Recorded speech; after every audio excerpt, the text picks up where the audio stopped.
Bayangkan kamu tiba-tiba terjebak di antara dua dunia. Dunia kemewahan dan kekuasaan sang Ratu Laut Selatan, dan dunia kebebasan serta cinta tulus sang Putri Duyung. Pilihan ini bukan sekadar soal hati, tapi juga menentukan nasib dunia manusia dan laut selamanya. Siapa yang akan dipilih Andre? Dan apa harga dari keputusan itu? Jangan lewatkan kisah penuh konflik, cinta, dan mistis ini yang akan mengguncang jiwa dan pikiranmu. Kisah ini tentang Andre, pemuda tampan dengan hidup sederhana. Ia tinggal di sebuah kota kecil di pesisir selatan Jawa, bekerja sebagai pengemudi ojek online Grab. Meski pekerjaannya biasa, parasnya yang rupawan sering menarik perhatian pelanggan. Tubuhnya tinggi semampai, kulitnya sawo matang khas, dan senyumannya memikat hati, membuatnya jadi pusat perhatian di antara teman-teman seprofesinya. Namun, Andre tetap rendah hati, fokus hanya membantu keluarganya yang hidup dalam kesederhanaan. Suatu hari, Andre menerima pesanan mengantar seorang pelanggan ke sebuah pantai terpencil. Nama pantai itu asing baginya, tapi sebagai pengemudi profesional, ia tak banyak bertanya dan segera meluncur ke tempat penjemputan. Sesampainya di sana, Andre terkejut melihat seorang wanita cantik berdiri di bawah pohon kelapa. Ia mengenakan kebaya hijau berkilauan, seolah memantulkan sinar mentari. "Apakah Anda pelanggan saya?" tanya Andre dengan sopan. Wanita itu mengangguk, memperkenalkan dirinya sebagai Rara. Namun, ada yang aneh. Rara tak membawa barang apapun, dan tatapannya menusuk hingga terasa seperti menembus jiwa. Meski sedikit gugup, Andre mempersilakan Rara naik ke motornya dan mulai perjalanan menuju pantai yang dimaksud.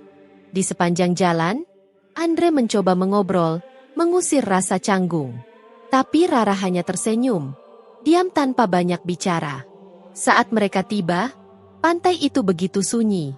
Ombak yang biasanya riuh di pantai lain, kali ini lembut, seakan menyambut kedatangan mereka. Rara turun, menatap laut dengan mata penuh kerinduan. "Terima kasih, Andre.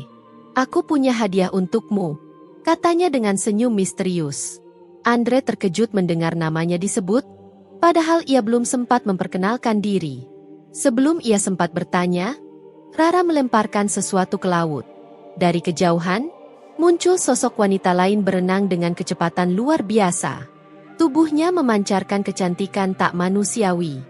Rambut hitam panjangnya mengalir seperti sutra, dan ekornya berkilauan biru kehijauan. Andre terpana. "Ini Andre, pemuda yang kau bicarakan," kata Rara kepada wanita di laut itu. Wanita itu memperkenalkan dirinya sebagai Sekar, Putri Duyung.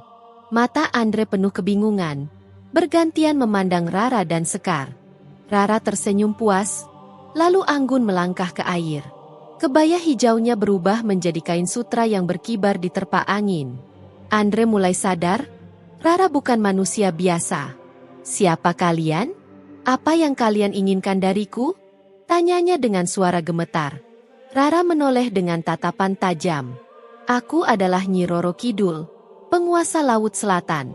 Kau telah menarik perhatianku, Andre. Aku ingin kau tinggal di istanaku sebagai pendampingku." Sebelum Andre sempat menjawab, Sekar menambahkan, "Tapi aku sudah lebih dulu mengaguminya. Dari jauh aku memperhatikan setiap kali dia melewati pantai ini. Aku ingin dia menjadi bagian dunia bawah lautku." Andre tak tahu harus berkata apa. Tawaran dua makhluk luar biasa ini seperti mimpi sekaligus dilema berat. Ia hanyalah manusia biasa yang terjebak dalam konflik dua wanita kuat dari dunia berbeda. "Aku tak bisa meninggalkan keluargaku. Mereka bergantung padaku," ujarnya, berusaha menolak. Namun, baik Nyi Roro Kidul maupun Sekar tak menyerah. Mereka memberinya waktu untuk berpikir, dengan satu syarat, Andre harus menghabiskan waktu bersama mereka masing-masing, mengenal lebih dekat sebelum membuat keputusan. Dengan berat hati, Andre setuju, tak menyadari bahwa keputusan itu akan membawa serangkaian peristiwa yang mengubah hidupnya selamanya.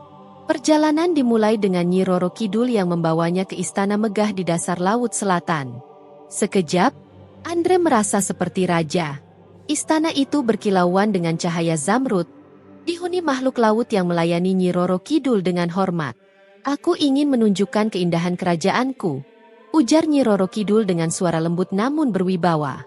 Ia mengajak Andre berkeliling, memperlihatkan aula besar berhiaskan permata, taman laut dengan karang warna-warni, dan makhluk laut yang menari mengikuti irama arus.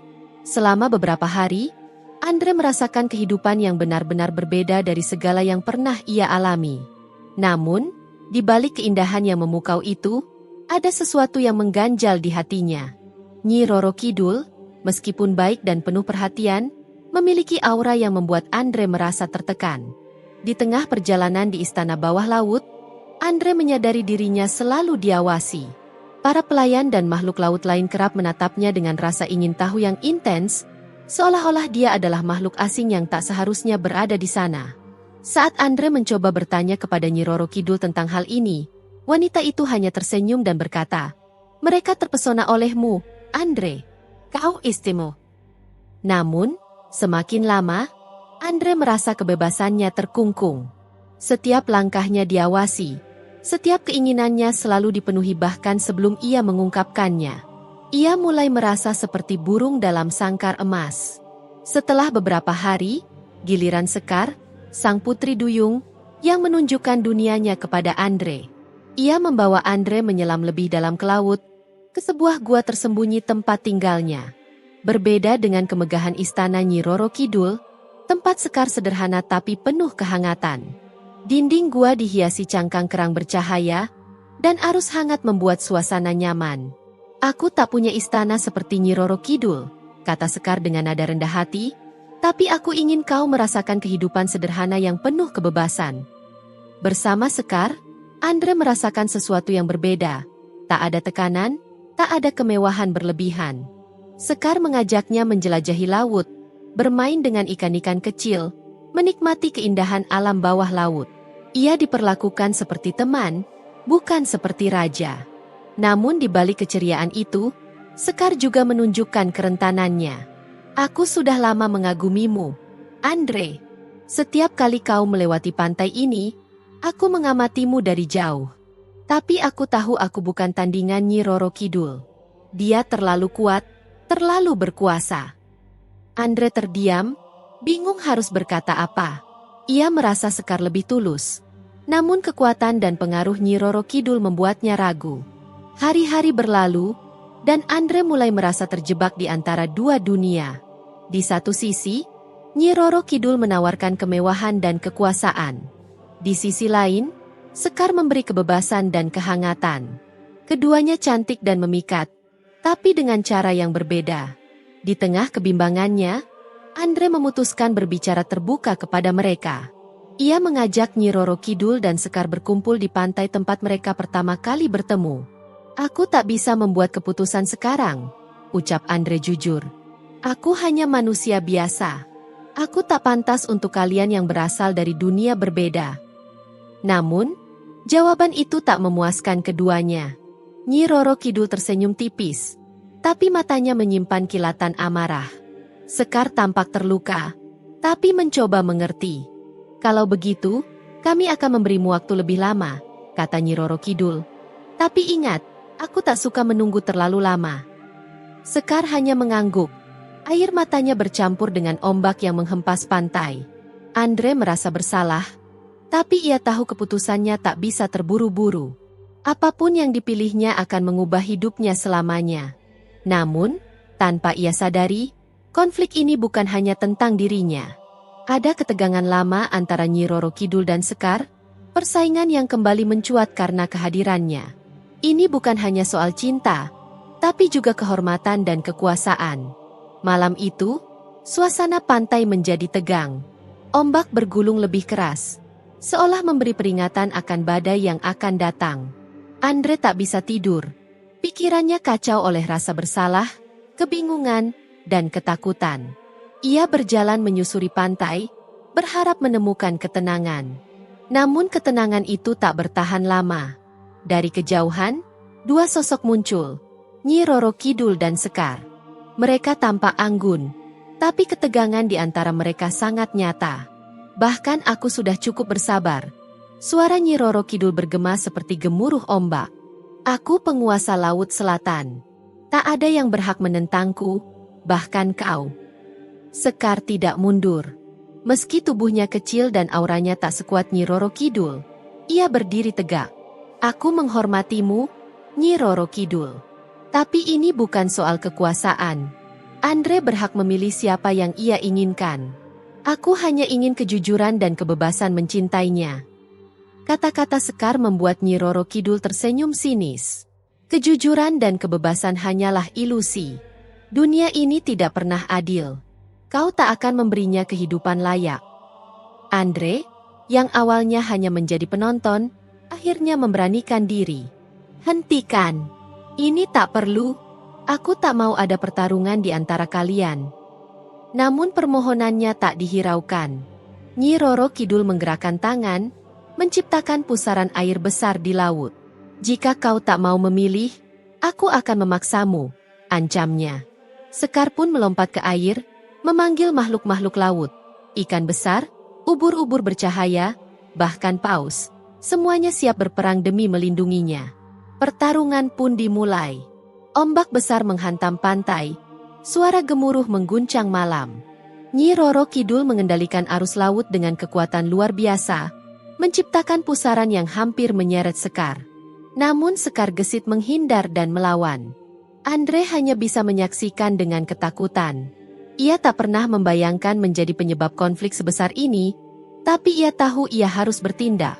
Ia tak bisa membiarkan kedua wanita itu saling menghancurkan. Di tengah kekacauan itu, Andre berteriak dengan suara yang penuh emosi. Berhenti! Apakah cinta harus menjadi alasan untuk saling menghancurkan? Aku hanyalah manusia biasa. Aku tidak pantas untuk kalian berdua. Tapi aku tak sanggup melihat kalian saling menyakiti demi diriku. Kata-kata Andre membuat keduanya terdiam sejenak. Sekar menatapnya dengan mata basah oleh air mata. Sementara Nyi Roro Kidul menatapnya penuh pertimbangan. Namun Sang Ratu Laut Selatan belum sepenuhnya menyerah. Jika kau tak ingin memilih, katanya, melangkah mendekat, maka kau harus ikut denganku. Aku tidak akan membiarkan Sekar menang begitu saja. Sekar segera berdiri menghadang. Aku tak akan membiarkanmu memaksanya. Jika dia memilihmu, biarlah itu atas kehendaknya sendiri. Bukan karena tekanan atau kekuatanmu. Pertarungan hampir kembali pecah. Namun tiba-tiba kilatan cahaya membelah langit. Dan ombak besar yang mengancam pantai tiba-tiba mereda. Seorang pria tua muncul di tengah pantai. Berjubah putih panjang, membawa tongkat khas Sekar yang bercahaya. Cukup, ucapnya, dengan suara berat dan penuh wibawa. Nyi Roro Kidul, Sekar, kalian telah melupakan tugas kalian sebagai penjaga lautan. Konflik ini hanya akan membawa kehancuran, bukan hanya bagi kalian, tapi juga bagi dunia manusia. Pria itu adalah Kiai Fatih, penjaga mistis yang dihormati oleh keduanya. Kehadirannya membawa ketenangan dalam badai emosi. Aku hanya ingin keadilan, bisik Sekar dengan suara lirih. Dan aku hanya ingin mempertahankan kehormatanku, sahut Nyi Roro Kidul. Kiai Fatih mengangguk. Kalian berdua memiliki alasan yang kuat. Namun cinta tidak bisa dipaksakan. Biarkan Andre yang menentukan takdirnya. Lalu ia menatap Andre dalam-dalam. Pikirkan baik-baik. Keputusanmu akan memengaruhi tidak hanya dirimu, tetapi juga keseimbangan antara dunia kalian bertiga. Andre mengangguk pelan. Beban di dadanya terasa makin berat. Ia tahu, pilihannya akan membawa dampak besar. Namun ia belum tahu, arah mana yang harus ia tuju. Malam itu kembali tenang. Namun Andre tahu, badai yang lebih besar mungkin masih menantinya. Hari berganti malam. Gelisah tak juga surut. Andre tahu, ia tak bisa menghindari keputusan ini selamanya. Di satu sisi, Nyi Roro Kidul, sosok agung penuh kuasa, menawarkan kemewahan dan kejayaan di Istana Laut Selatan. Di sisi lain, Sekar, putri duyung yang sederhana, namun hangat dan tulus, menawarkan kebebasan dan cinta tanpa syarat. Di bawah pohon kelapa, Andre duduk menatap laut yang kembali tenang. Ia teringat keluarganya. Pekerjaannya sebagai pengemudi ojek online. Hidup sederhana yang selama ini ia jalani di daratan. Bagaimana mungkin ia meninggalkan semua itu demi dunia yang asing baginya? Dalam sunyi malam, Sekar datang menghampiri. Ia duduk di samping Andre, wajahnya diliputi kesedihan. "Aku tahu ini sulit bagimu," ucap Sekar pelan. "Aku hanya ingin kau tahu, apapun keputusanmu, aku akan menerimanya. Aku tak ingin kau merasa terpaksa." Andre menoleh, menatap mata Sekar yang jujur dan dalam. Kata-katanya menghadirkan kedamaian aneh di hati Andre. Namun sebelum ia sempat menjawab, terdengar langkah lembut dari belakang. Nyi Roro Kidul berdiri di sana. "Kau terlalu lembut, Sekar," ujarnya tegas. "Cinta bukan hanya soal memberi, tapi juga memperjuangkan. Andre, aku takkan menyerah semudah itu. Aku melihat potensi besar dalam dirimu. Kau bisa jadi lebih dari sekadar manusia biasa." Andre menghela napas panjang. "Kalian berdua terlalu baik untukku. Aku hanya seorang tukang ojek. Aku tak punya apa-apa yang bisa kuberikan." Sebelum ia bisa melanjutkan, Kiai Fatih muncul kembali. Kali ini, ia membawa tongkat bercahaya yang menerangi wajah Andre. "Sudah waktunya kau memilih, Andre," ucapnya tegas. "Tapi sebelum itu, kau harus melihat masa depanmu bersama masing-masing dari mereka." Dengan tongkatnya, Kiai Fatih menciptakan dua bayangan di udara. Di satu sisi, terlihat Andre hidup bersama Nyi Roro Kidul. Istana megah, kemewahan, dan kekuasaan. Namun wajahnya tampak tegang. Ia hidup dalam aturan ketat, selalu di bawah bayang-bayang kekuatan sang ratu. Di sisi lain, terlihat Andre hidup bersama Sekar. Sebuah desa kecil di tepi laut. Hidup sederhana, namun penuh tawa. Ia bermain bersama anak-anak, tertawa, dan menjalani hari dengan damai. Bayangan itu menghilang. Kiai Fatih menatapnya dalam. "Kini kau tahu apa yang menantimu dalam tiap pilihan. Tapi ingat, pilihanmu harus datang dari hatimu, bukan dari rasa takut atau tekanan." Andre memejamkan mata. Ia mengingat semua yang telah ia alami. Nyi Roro Kidul, sosok luar biasa, penuh keanggunan dan kuasa.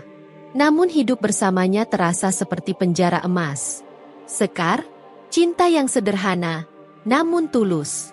Sebuah kehidupan yang lebih, menyerupai dirinya sendiri. Akhirnya, dengan suara yang mantap, Andre berkata, "Aku memilih Sekar." Nyi Roro Kidul terdiam sejenak. Wajahnya menampakkan rasa sakit. Tapi segera ia menguasai dirinya.